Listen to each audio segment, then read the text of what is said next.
facing the police every single day. Hey, Sheriff County, this is Sheriff County Cop Watch, and I got to make a comment on this before I do the screen read on this article. AMOLAND just did an update because of AMOLAND's pressure and the congressman that he knows right there near D.C. He lives right near D.C., goes to Washington, D.C., knows congressmen that love guns. They put pressure on a Meyer Fox state attorney to supposedly do her job. We will see. And then the finder system here in Florida supposedly told him it was a glitch. So that's fine. Let's go with that for now until we get into the investigation in court. But I want to make this point before you do the screen read. If it was a glitch, then why didn't the cops and the sheriffs turn the finder system in for violating the law a long time ago? Welcome back to the Hank Strange Situation, Lifestyles of the Locked and Loaded. All right, welcome back to another breaking news with AMOLAND. Of course, we've got my friend John Crump of AMOLAND News joining us here, and today we're going to talk about bogus Florida firearms registries, which we've spoken about before. We're just going to do a follow-up, right, John? That is correct. We are going to do a follow-up, Hank. Okay, so just in case there's folks out there that are watching this and they're not aware of the first story, just bring us up to speed on the initial story that folks can find on AMOLAND. I don't know. Let me see if I can pull it up. Check out AMOLAND News if you can, by the way. Yeah, go down to contributors, then you can click on that, then click on my name. It'll be on there. Yeah. If you want to look at it. Basically, there is a county called Charlotte County, Florida, which was compiling a list of gun owners by using the Finder database. The Finder database is what they use for pawn shops. They take the information and they send it over, and what it's supposed to send over is the serial number of the gun, make and model, so they can run the numbers to make sure it's not stolen. Okay, yeah, this is just Florida law. I'm sure there's other states that have similar law. If you're selling a gun, to a gun store, there's a particular process they go through, right? And a specific database of information that's held for some period of time to make sure it's not stolen. Well, what happens is it's supposed to go over to the sheriff's department. They run the serial number. If it doesn't come back stolen, the data's not supposed to be kept. Okay. This is in accordance with a Florida law. Mm-hmm. And so how long is that information supposed to exist before it goes away? Only until they run the data. Okay, so once they run it, if that gun is not stolen and everything's clear, then that info is supposed to disappear. Yeah, they're not supposed to have any list of gun owners due to a Florida statute. I think it's 790.335. 790.335. Okay. So because if you do that, you have a de facto registry, which is illegal here in Florida. You definitely do. Firearms, yes. Okay. So the initial story we did was that there was a specific sheriff, I think in Charlotte County, that was engaging himself in this activity, somehow getting info and then copying that info out and creating his own database. Is that right? Yes, but it turns out it's past Charlotte County, and Charlotte County was also sharing the information with other departments. With other counties. Okay. And so initially when we put up that story, before we get into the follow-up part of this, there were a lot of people that actually reached out to us. We had a lot of information sent our way, thanks to the folks that were doing that. We also invited people, if they felt they were victims of this, to reach out to us. So there's a lot of things that you've been going through because of that. It's going to take us some time. There's a lot of information. There's actually like a really deep story, I think, at the root of this. Are there any little things in there that you want to catch up on that maybe folks might not know or aware of since you put out the initial story?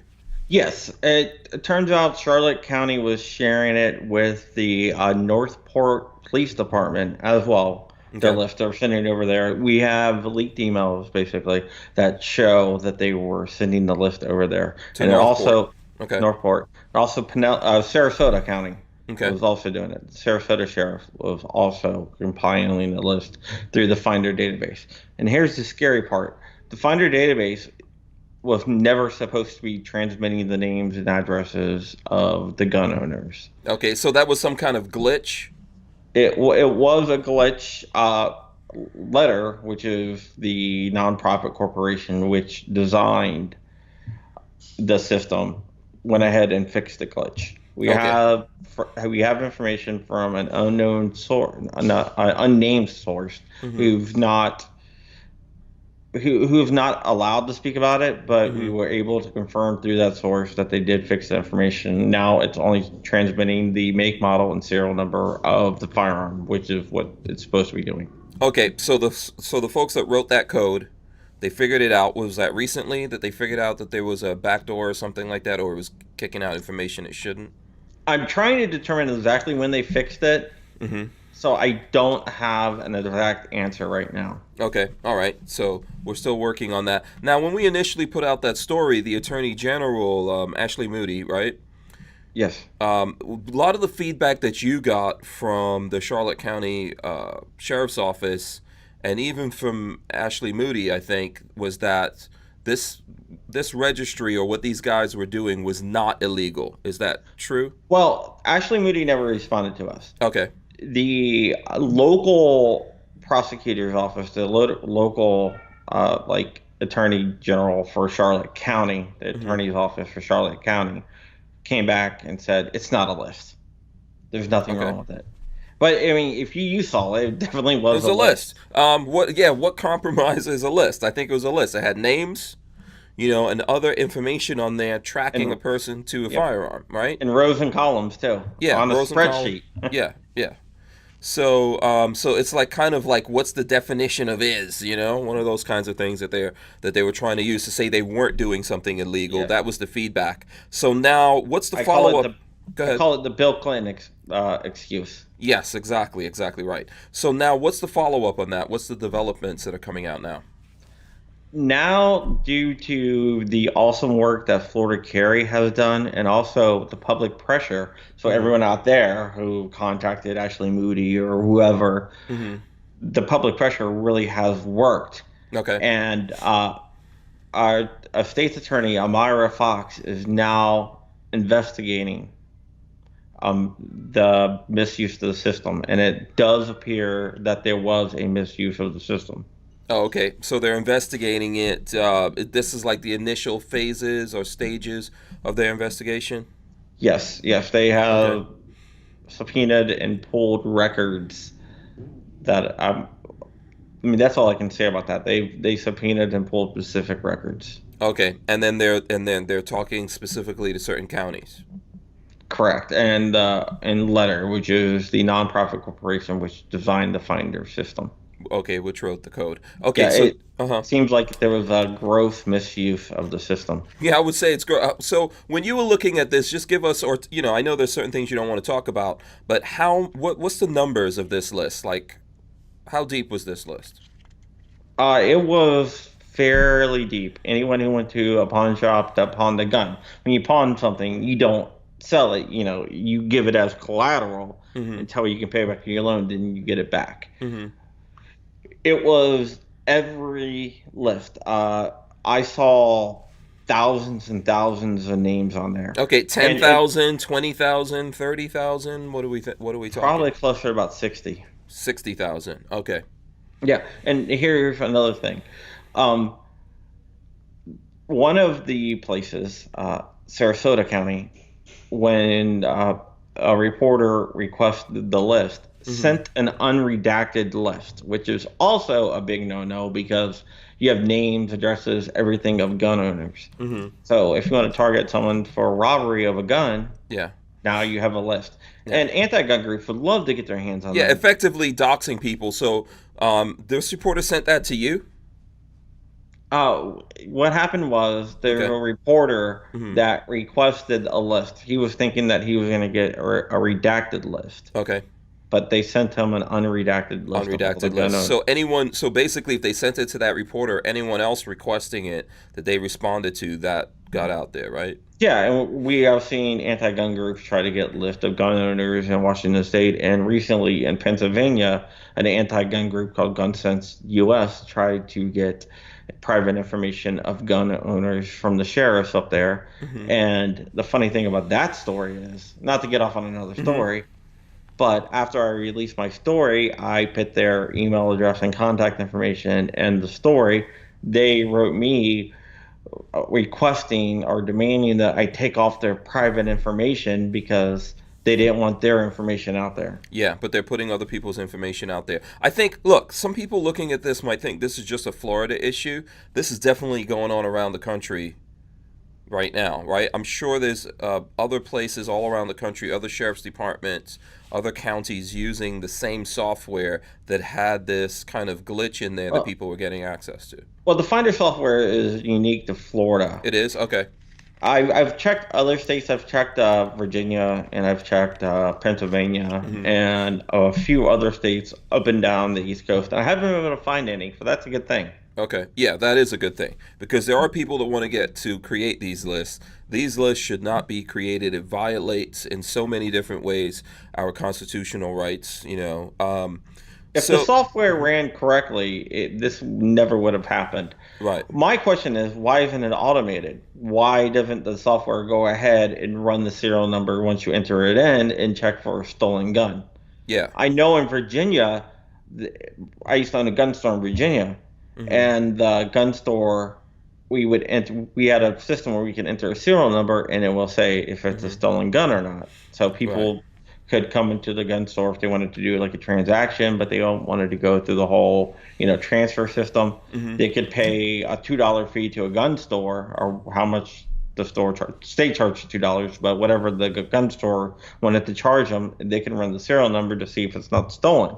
And that was like automatic. It wasn't going through a system. So I'm wondering why Florida doesn't have something like that if other states do have stuff like that. Yeah, why is the sheriff in the way? Now, at the end of the day, so let's switch back to Florida. Here in Florida, well, I guess anywhere, to be honest with you, if the sheriff is somehow in that system, he has a responsibility to not abuse that, right? Correct. It's a felony to keep a list of gun owners in Florida. So let's say there is, for some reason, there's law enforcement in the middle of that system. If there's nothing wrong, if there's no crime committed there, if that gun's not reported stolen, they need to move on. They need to deal with, this one was reported stolen, let's follow up on that. But if it wasn't, they don't need to be keeping a list of individuals who are pawning their guns. So the list that was sent out to that reporter, do you know how big that one was? I would have to look again. Okay. That was large. Several hundred names. Several hundred names. So what can people whose names are on all these lists that are being compiled, what can they do about this? Or do we have to sit around and wait for you said the state's attorney's looking into it right now? Not the attorney general, right? Well, the state's attorney who works under the attorney general, and they won't investigate anything about the attorney general's go ahead. What I would do, I'm not a lawyer, so I can't give legal advice, of course. Right. But I am sure if the state's attorney finds abuse, that there is grounds for some type of class action lawsuit. Absolutely. So how long do you think this is all going to take to get worked out, for them to make this investigation, find out what these sheriffs were doing, get their hands on the lists, maybe destroy these lists, or give the folks whose names were on the list some opportunity to maybe be part of a civil lawsuit or something that will make sure this doesn't happen again? I don't think it's going to be a quick process, probably a couple months. Okay. But in this case, I think they should take the time and find out exactly who pulled the list and everything else. So I'm not expecting a quick resolution, and I don't want a quick resolution. I want them to take their time and find out exactly who pulled what. Okay. And this article, we talk about stuff a lot of times before it comes out. It's not out yet, right? No, it comes out Wednesday. Okay, so you guys will be seeing this particular video Wednesday once this comes out. What's the meat of what's going on here in your story? What's like the big thing that you found out, and what was your process of finding out this information? The meat in the story was gross negligence on not only the software company but the sheriff's department for exploiting a hole in the system. Okay. Like if you found a website that had like unencrypted credit card numbers, you couldn't take those and use it and be like, hey, I use those credit card numbers, but they were out there, so yeah. So this is clearly a crime, right? in my opinion, I would say so. Okay. Okay. But like again, I'm not the attorney Right. investigating it, and I'm not a lawyer, so I can't say for sure. Right. But to me, it seems pretty clear cut. Yeah, I think anyone who took advantage of this and shared this info and or received this info and used it, in my opinion, they committed a crime, and it's like it's a massive misuse of the public trust, in my opinion. And I see it even up there on the level with people who, there's lots of other things in society that we don't want people to consume or look at, right? Not just our private information. There's other things like that we say, hey, we don't want you doing this. And this is one of those things. Anyone that did this, they should definitely not be a sheriff, in my opinion. I would agree. Sheriff is supposed to enforce the Constitution. They take an oath to a Constitution. I've been talking to a sheriff out in I think Montana. No, Arkansas. Sorry. Yeah, I don't know why I thought Arkansas. Montana. Okay, so that's an article you have on the that just came out today. Chris Brown, and I'm gonna throw that up while you're talking. Go ahead. Yeah, and he doesn't believe in gun registration lists. He believes that they're unconstitutional. He also believes stuff like red flag laws are unconstitutional as well. We need more sheriffs like that that's willing to take a stand. In fact, he said that he's not going to enforce any red flag laws or extreme risk protection orders because it violates the Constitution. Yeah, you know what? I started reading that article just before we did this. It looks very interesting, and it's good to know that there's sheriffs out there that are going to stand up for what's right. If a law is created that violates the Constitution of the citizens that you're supposed to protect, then it's your obligation to protect them. I think in the case of these sheriffs who are taking this information illegally, sharing it illegally, and compiling lists and therefore registrations on citizens, that's the same kind of thing, right? They're abusing the people that gave them this trust. So we should do something about those guys as well, because they're just out there.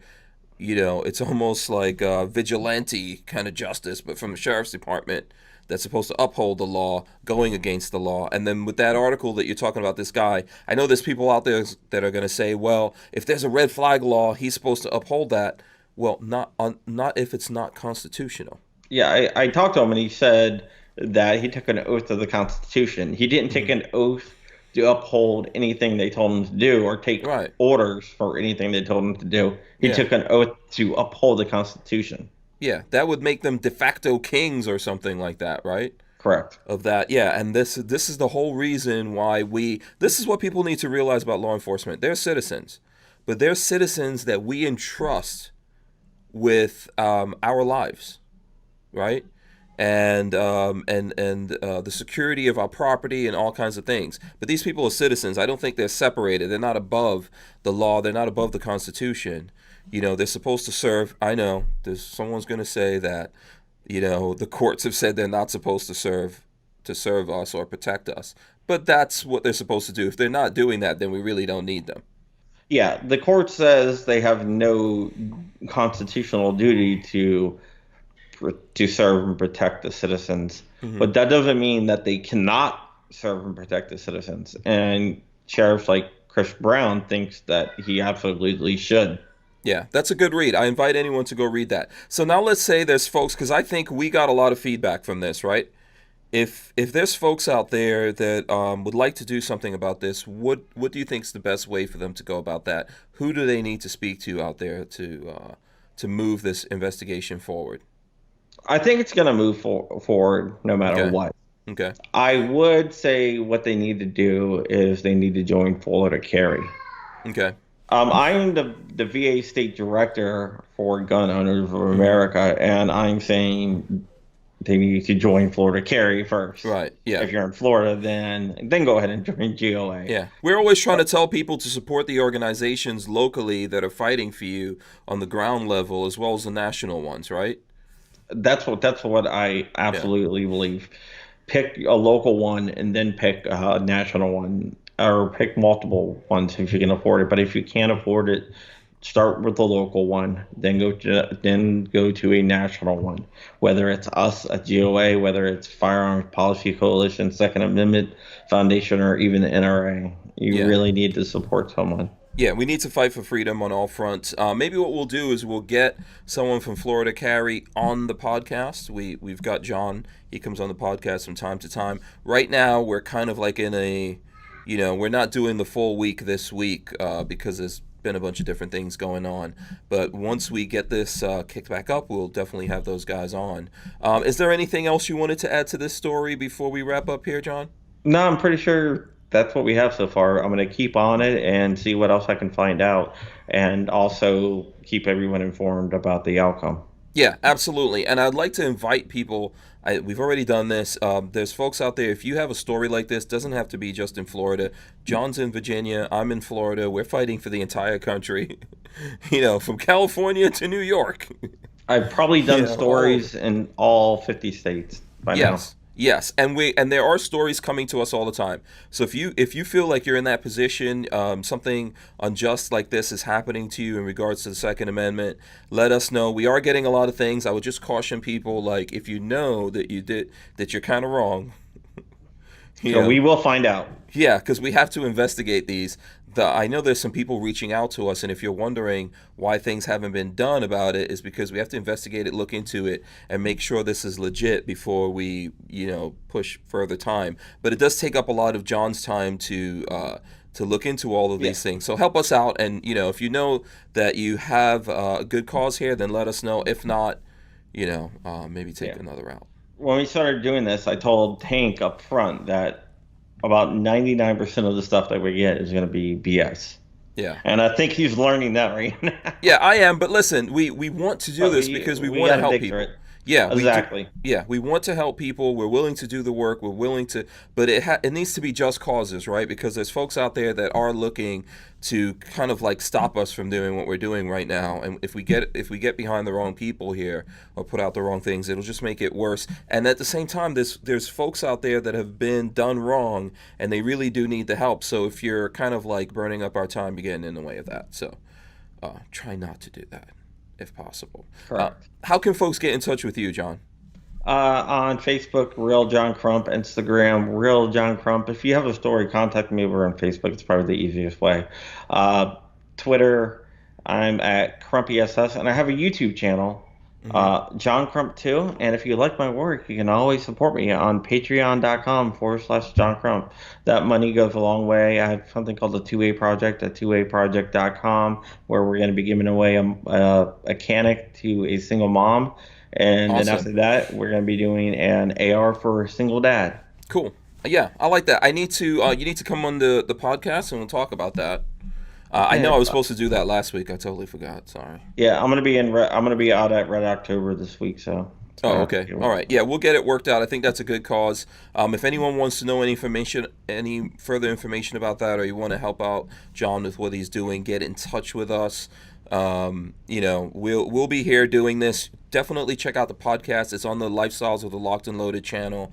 I want to invite everyone to comment here. Tell us what you think about the story. Make sure you thumbs up, subscribe, and of course ring the bell so you can be notified every time we put up videos like this. We're going to get into a rhythm here once we get a whole bunch of different things worked out, and we'll be doing this more often and covering lots of different stories from coast to coast here, John. Yeah, no sleep for you. Huh? Yeah, I don't get any sleep already. Yeah. Remember, you can subscribe to my YouTube channel as well at John Crump 2. You can ring the bell and do everything that Hank says. Yes, always absolutely. forget to tell people to do it, but go ahead and do it. Please do support John. He's doing great work here. So the guys at AmmoLand. So support those guys. I don't know. Do you have anything else to add here before we get out? No, if you're out in Vegas this weekend, hit me up. I'll be out there for Red October. Red October. Red October. Okay, cool. All right, guys. Thanks so much. We'll see you. Peace.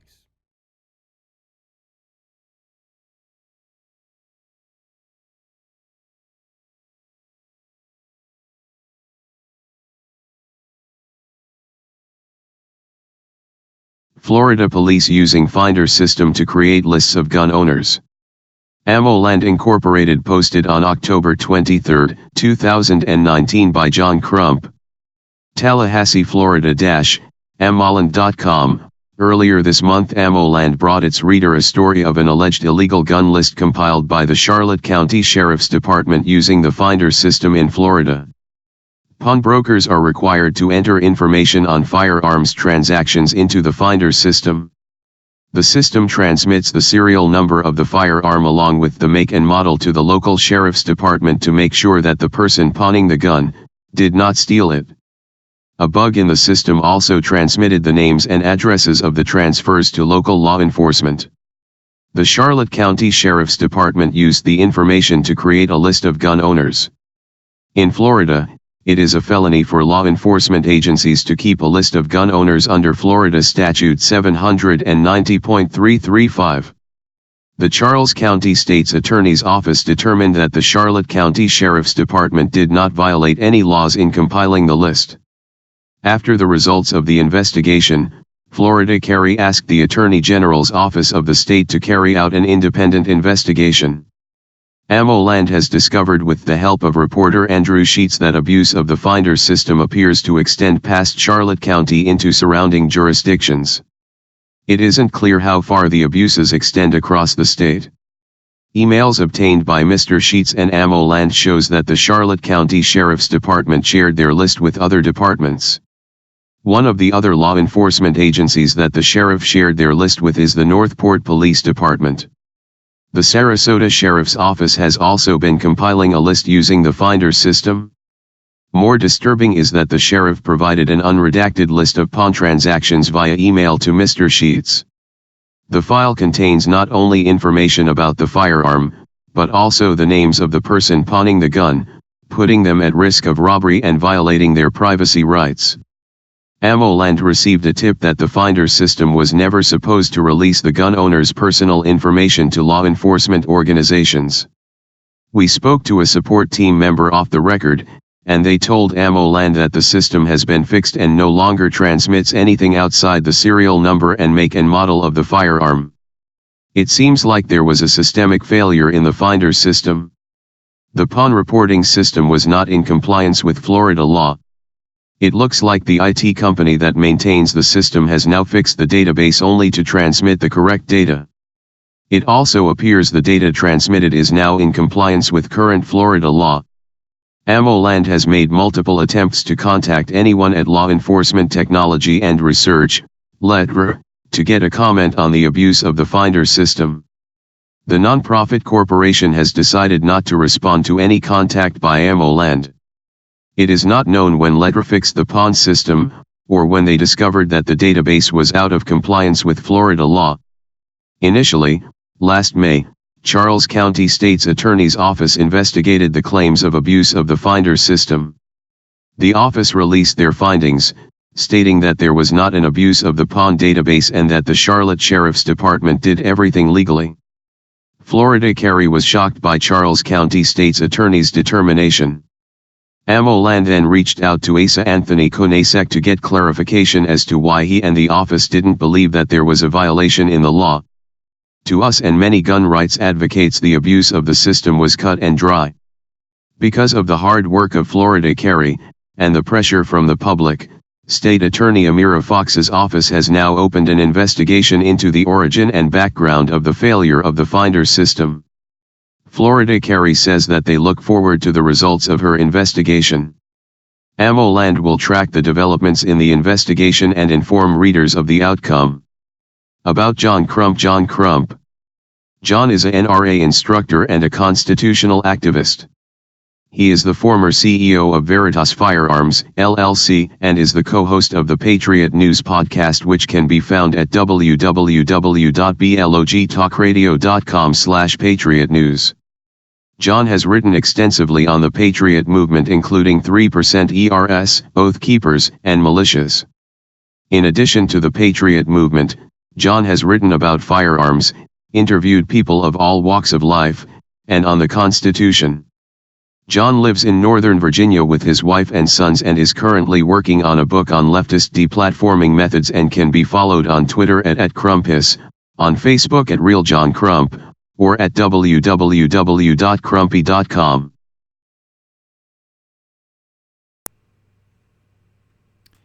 So now that you're done reading and or listening to the article, glitch my ass, but that's what they're saying, and we don't have any proof, so that's what the writer said, so that's fine. But like my point was, right, then why the fuck didn't the cops and the sheriffs turn finder system in a long time ago? It's a third-degree felony, $5 million fine, okay? So anyway, so getting back to the good news, supposedly Finder fixed it. We don't know. We can't prove it yet. Also, supposedly, the congressman called State Attorney Myra Fox to actually do her job and investigate it, like 790.335 says. This is the same Myra Fox that just let Lee Kogel that killed an old lady and gave him 10 years probation. So that's how fucked up it is here. So I'm going to be guessing, nah, she's not going to do shit. I'm guessing we need to sue them to hell. I'm thinking we need the biggest lawsuit in Florida's history to teach them a lesson. And then they still should go to jail for their crimes. So as the article said, that yes, it does look like a shitload of the sheriffs, 60 sheriffs in Florida, 200 police, we're fucking with this list and data mining and profiling with this list. Of course, Charlotte County Sheriff Bill Prummell, the Nazi right there, is the worst offender. Northport, we have documents. They're involved. Sarasota Sheriff gave me a fucking unredacted list. Oh, my God. He should be super fucked. I wonder if that's why he's not running again. That is weird. After we busted him on this, he said, I'm not going to run again. Gee, hope to God this is why. You should still go to jail, buddy. Just because you not going to run again doesn't mean you shouldn't go to jail. So anyways, yeah, so that is the updated story. Supposedly, there is finally an investigation. The part of the story here that's not in there is State Attorney Myra Fox is not over Sarasota, so I will be going back to Sarasota to do my affidavit to Ed Brodsky, the state attorney, who I gave the information to before. He never did shit. If I do an affidavit that is notarized, then technically they are supposed to prove it wrong. So anyways, I will be doing that, and, you know, are they going to do their job? God, there's a shitload of people saying, fuck no, man. I mean, there would be so many cops and sheriffs being perp walked. It's just disgusting. It's fucked up how we have to obey the law and they don't. They're above the law and we're not. It's not justice. It's just us. And that's them. It's just us. We can do whatever the fuck we want, but you can't. And what's fucked up is there's a book out there written by Alan Dershowitz called 3 Felonies a Day. Everybody that listens to this that thinks they're not violating the law, there's so many laws in the books, local, state, and federal, that everybody is violating the law, including these fucking pigs, which they are in the first place anyways. But we can literally go to these pigs' houses and just start nailing them, man. Just open up the book, period. Even all these cop suckers, oh my God, they would never do wrong and we shouldn't say they do wrong. NRA, when I told them about this, oh, we can't do anything, you know, because cops are good and we can't make them look bad. I'm like, they violated laws. Sorry, but we still, oh my God. Oh my God. So every motherfucker that's with the NRA, let me come over your house with the 3 Felonies a Day book and start nailing your ass. And then see if you wake the fuck up. So anyways, that is the update. The article finally came out sometime today. It doesn't say exactly when. It was supposed to come out at 9 a.m. and it didn't, but whatever. It's still out. And Yeah, let's see if they actually do their job, because I did already do an affidavit to Meyer Fox's office, and they said we found ourselves we did nothing wrong. I did it to sheriff's office. We found we did nothing wrong. It's just fucking corrupt down here. Disgustingly, we need the feds down here so bad. We need lawyers down here so bad. Apparently, you got to sue the living shit out of them to make them be in line. And even then, I still think they would say, fuck that, we can do whatever we want. We're Florida. The Constitution doesn't exist, because that's literally what it feels like. Remember what our founding fathers said, take a goddamn country back, and you are a frog in a pot, it's boiling, get the fuck out and help out, god damn it. Hey, Charlotte County, this is Charlotte County Cop Watch. I am using any video here with under fair use if you have criticism, reporting, teaching, etc. And please donate. I do not make money from YouTube, and there are different ways to donate in the video links. Thanks.